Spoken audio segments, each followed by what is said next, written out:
हम हर साल वर्षफल सुनते हैं, हमारी राशि का भविष्य पढ़ते हैं, लेकिन क्या कभी सोचा है कि ये वर्षफल आखिर तैयार कैसे होता है? वर्ष लग्न क्या है? चैत्र शुद्ध प्रतिपदा के सूर्योदय के उस एक पल में तैयार होने वाली कुंडली पूरे साल की तस्वीर कैसे साफ कर देती है? आज हम वर्ष लग्न की इस तकनीकी और शास्त्रीय पद्धति को विस्तार से समझेंगे। नमस्कार, मैं हूँ डॉक्टर ज्योति जोशी और आप देख रहे हैं एस्ट्रो गुरुमा डॉक्टर ज्योति जोशी, आपका पसंदीदा और विश्वसनीय ज्योतिष यूट्यूब चैनल।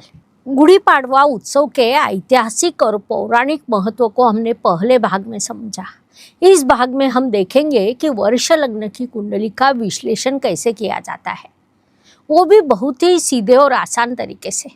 इस वीडियो को आगे बढ़ाने से पहले सभी ज्योतिष प्रेमियों से मेरी विनती है कि आप हमारे चैनल को लाइक, शेयर, सब्सक्राइब करें, बेल आइकॉन ऑन करें और इस जानकारी को ज़्यादा से ज़्यादा लोगों तक पहुंचाने के लिए वीडियो को शेयर करें।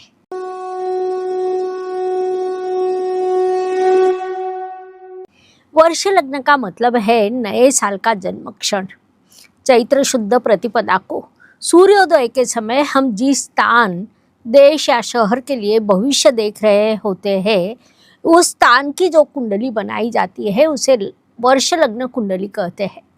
ये पद्धति हमारे प्राचीन भारतीय पंचांग और संहिता परंपरा, खासकर वराह मिहिर रचित बृहन संहिता में विस्तार से बताई गई है। वर्ष कुंडली तैयार करते समय 3 मुख्य बातें देखी जाती है। समय, चैत्र शुद्ध प्रतिपदा के स्थानीय सूर्योदय का एकदम सटीक समय, उस जगह के भौगोलिक अक्षांश रेखांतर और उस पल पूर्व दिशा में जो राशि उदय हो रही होती है उसे वर्ष लग्न मानकर ग्रहों की स्थिति चक्र में बिठाई जाती है। कुंडली का विश्लेषण करते समय या वर्षफल देखते समय हम ज्योतिषी कुछ तय सिद्धांतों का इस्तेमाल करते हैं, जैसे लग्नेश की स्थिति। वर्ष लग्न का स्वामी अगर केंद्र या त्रिकोण में हो तो वो साल राष्ट्र के लिए शुभ होता है। अगर वो 6, 8, 12 घर में हो तो संघर्ष के संकेत मिलते हैं। वर्षाधिपति, वाराधिपति और संवत्सर अधिपति से साल का मुख्य नायक तय होता है, हीरो। मंत्रिमंडल पद्धति, जैसे हमारी सरकार होती है वैसे ही ग्रहों का भी अपना मंत्रिमंडल होता है।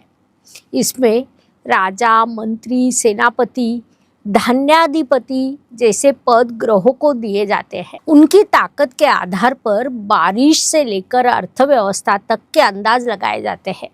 अब इस शास्त्र को एक उदाहरण से समझते हैं। 19 मार्च 2026 यानी आने वाला गुड़ी पाड़वा, इस दिन शुरू होने वाले नए संवत्सर की कुंडली क्या कहती है? राजा गुरु, इस साल की सबसे बड़ी खूबी यह है कि गुरु इस साल के राजा है। इसका मतलब ये साल ज्ञान, धर्म, न्याय और शिक्षा के लिए स्वर्णकाल, गोल्डन पीरियड साबित होगा। बड़े व्यापारिक विस्तार का नेतृत्व भी गुरु करेंगे। मंत्री मंगल, मंगल के मंत्री पद पर होने से प्रशासन में कड़े फैसले, रक्षा यानी डिफेंस क्षेत्र में तरक्की, लोगों में गजब का उत्साह देखने को मिलेगा। चंद्रमा, चंद्रदेव मीन राशि में है जिससे लोगों में संवेदनशीलता और सहानुभूति बढ़ेगी। मिथुन राशि, गुरु के गोचर की वजह से शिक्षा और नेटवर्किंग में बड़ी कामयाबी मिलेगी। तुला राशि, शुक्र और गुरु के शुभ योग से कला और सामाजिक प्रतिष्ठा में बढ़ोतरी होगी। मकर और मीन, शनि देव के प्रभाव से कर्मों का फल मिलेगा। जो संयम रखेंगे उनके लिए ये साल सफलता की सीढ़ी बनेगा। प्रथम भाव यानी जनता, गुरु मंगल के प्रभाव से लोगों में धार्मिक जागृति और स्वाभिमान बढ़ेगा। द्वितीय भाव धन भाव, आर्थिक प्लानिंग के लिए ये साल संतुलित है। लंबी अवधि का निवेश, लॉन्ग टर्म इन्वेस्टमेंट फायदेमंद रहेगा।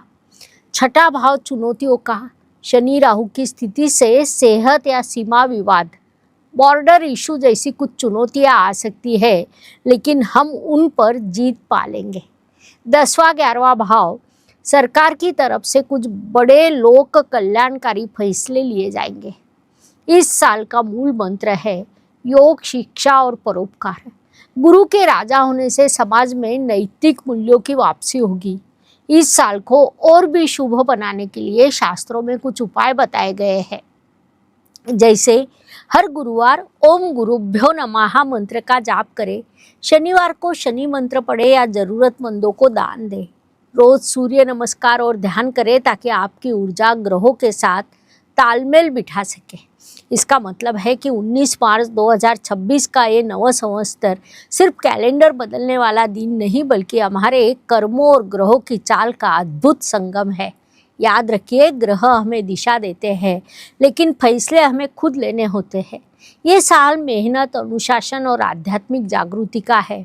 इस नए साल में ग्रहों की अनुकूल ऊर्जा को अपनाएं, चुनौतियों का सामना हिम्मत से करें। आप सभी को हिंदू नववर्ष की एक बार ढेर सारी शुभकामनाएं। धन्यवाद। वीडियो अगर आपको पसंद आया हो तो लाइक, शेयर, सब्सक्राइब करें, बेल आइकॉन ऑन करें। धन्यवाद। शुभम भवतु। जय ज्योतिष। ज्योतिष का अध्ययन तथा शास्त्र की शास्त्रीय तरीके से पढ़ाई करने के लिए मेरी 2 किताबें प्रकाशित हो चुकी है, उनका अवश्य लाभ लीजिए। Please like, share and subscribe the channel, और हाँ, बेल आइकॉन दबाना ना भूलें। धन्यवाद।